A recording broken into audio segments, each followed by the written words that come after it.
She walked in wearing my gown.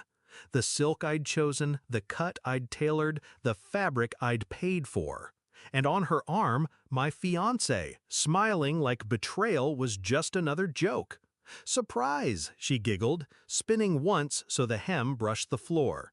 "We're eloping tonight." My mother clapped, eyes gleaming. "She looks so much better in white." The room tilted, my breath slowed.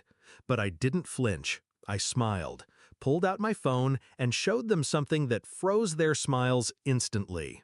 This wasn't sudden.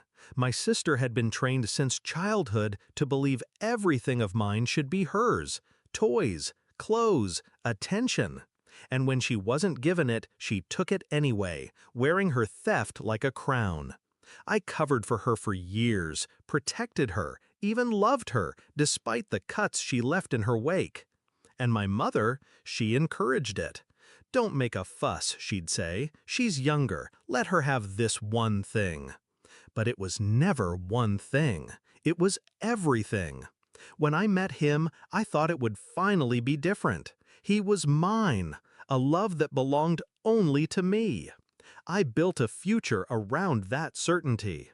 Until the messages began. Small, subtle signs. A late-night text with her name flashing across his screen. His sudden hesitation when I asked where he'd been. Her laugh echoing from his side of the phone when he swore he was alone. I collected every detail, every lie. And then I saw it with my own eyes. His hand brushing her waist in a parking lot, the way she leaned into him like she'd already won. That night, I stopped being the victim. I didn't rage, didn't scream. I planned. Quietly, carefully.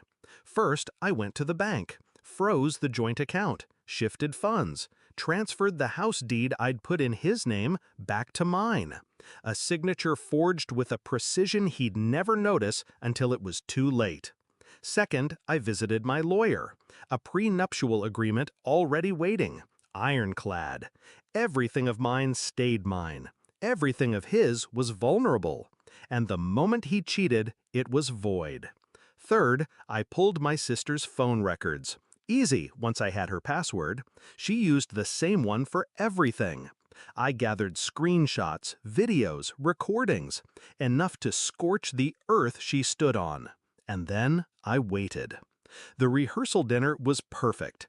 Every relative, every friend, every witness we needed gathered in one room. When she appeared in my gown, when he stood beside her like a trophy, I felt no heartbreak, only a sharp, steady calm. Their betrayal wasn't my undoing. It was my stage.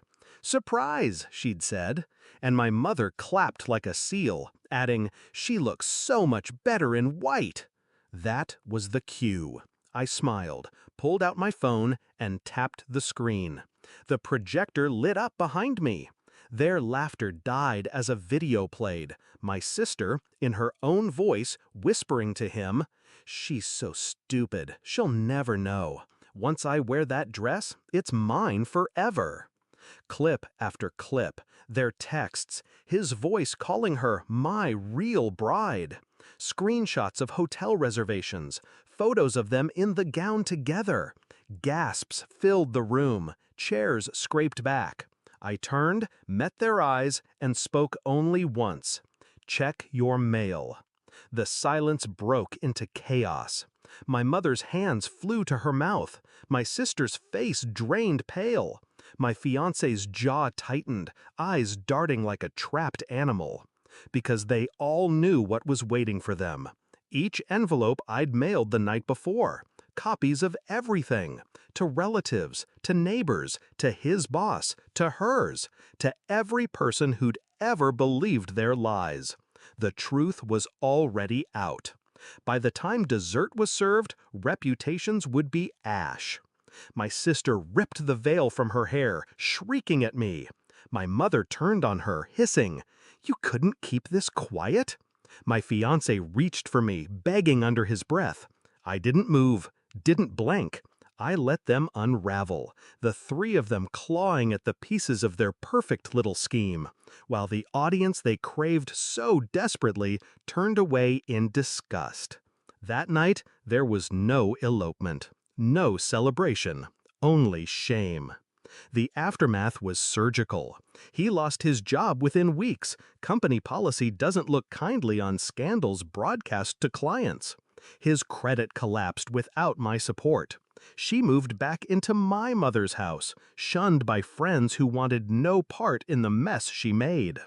The gown, my gown, sat in the closet, never worn again, a ghost of her own arrogance. And my mother, she stopped clapping. Stopped speaking at all, really. When your golden child burns herself to ash, there's nothing left to worship. As for me, I walked away. Not broken, not bitter, just free. The wedding rehearsal became their funeral. Not of lives, but of illusions.